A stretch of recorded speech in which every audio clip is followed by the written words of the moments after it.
kulankan dhexmaray madaxweynaha jamhuuriyadda Soomaaliland mudane Muuse Biixi Cabdi iyo hogaamiyaasha xisbiyada mucaaridka ee Soomaaliland ee u cid injineer Faysal Cali Waraabe iyo wadani Cabdiraxmaan Maxamed Cabdulaahi Cirro ayaa lagu gorfeeyay arrimaha masiirka jiritaanka go'aansashada Soomaaliland iyadoo la isku duuban yahay sidii loo muujin lahaa danta qaranka jamhuuriyadda Soomaaliland iyo horumarkeeda. waxa kale oo kulanka lagu lafaguray arrimaha qabsoomida doorashooyinka golayaasha wakiilada iyo deegaanka ee ku soo waajahan dalka jamhuuriyadda Soomaaliland horaanta sanadka soo socda ee 2019 madaxweynaha jamhuuriyadda Soomaaliland mudane Muuse Biixi Cabdi waxa kulankan ku wehelinayay madaxweyne ku-xigeenka jamhuuriyadda Soomaaliland mudane Cabdiraxmaan Cabdulaahi Ismaaciil Saylici محمود ورسمة جامع عفينك مدحونها جمهورية الصوماليلاند أيام مركي كلن كاسي دمادي ورباهنتا u sharaxay qodobada laga wada hadlay kulankan dhexmaray madaxweynaha jamhuuriyadda Soomaaliland Muuse Biixi Cabdi iyo gudoomiyaasha xisbiyada mucaaridka ee dalka jamhuuriyadda Soomaaliland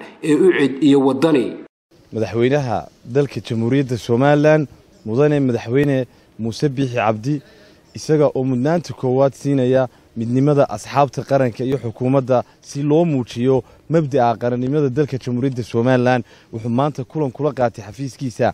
labada gudoomiye xisbi ee mucaaradka ee u ciidiyo wadani mudane Faysal Cali Xuseen Faysal Cali Waraabe iyo Cabdiraxmaan Maxamed Cabdulaahi Cabdiraxmaan Cirro ujeedada kulankan oo daaranayd sidii meel looga soo wada jeesan lahaa danta qaranka Soomaaliland waxay labada gudoomiye xisbiyada qaranka iyo madaxweynaha Soomaaliland isla qaateen inay lama taabtaan tahay jiritaanka go'aansashada dalka jamhuuriyadda Soomaaliland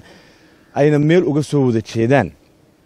gifka iyo gardarrada siyaasadeed ee ka soo muuqanaya dalka Soomaaliya kuwaas oo salka ku haya jiritaanka dalka jamhuuriyadda Soomaaliland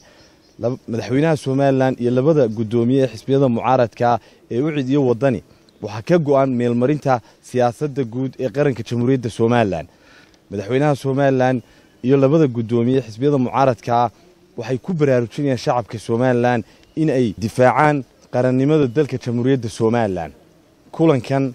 oo qaatay muddo saacada waxay kale oo isla lafagureen madaxweynaha Soomaaliland iyo labada gudoomiye xisbiyada mucaaradka ahi dardargelinta iyo diyaar garowga doorashooyinka dalka jamhuuriyadda Soomaaliland ee sanadda 2019 horaantooda ku soo foolay Soomaaliland iyagoo isla gartay in la hawlgeliyo gudiyadii arrimaha doorashooyinka u xil saaraa ee saddexda xisbi qaran madaxweynaha Soomaaliland mudane Muuse Biixi Cabdi iyo gudoomiyaasha xisbiyada qaranka waxay isla garteen in la joogteeyo kulamada wada tashi ee lagaga arinsanayo arrimaha qaranka Soomaaliland kulankani wuxuu ku soo dhamaaday guul iyo is-afgarad buuxa jamhuuriyadda Soomaaliland arrimaheeda ku saabsan jiritaanka iyo go'aansashada Soomaaliland waa mid muqaddas ah oo shacbiga reer Soomaaliland ay ka go'an tahay inay noqdaan qaran madax bannaan oo kamid ah dalalka ku yaala caalamkan aynu ku noolnahay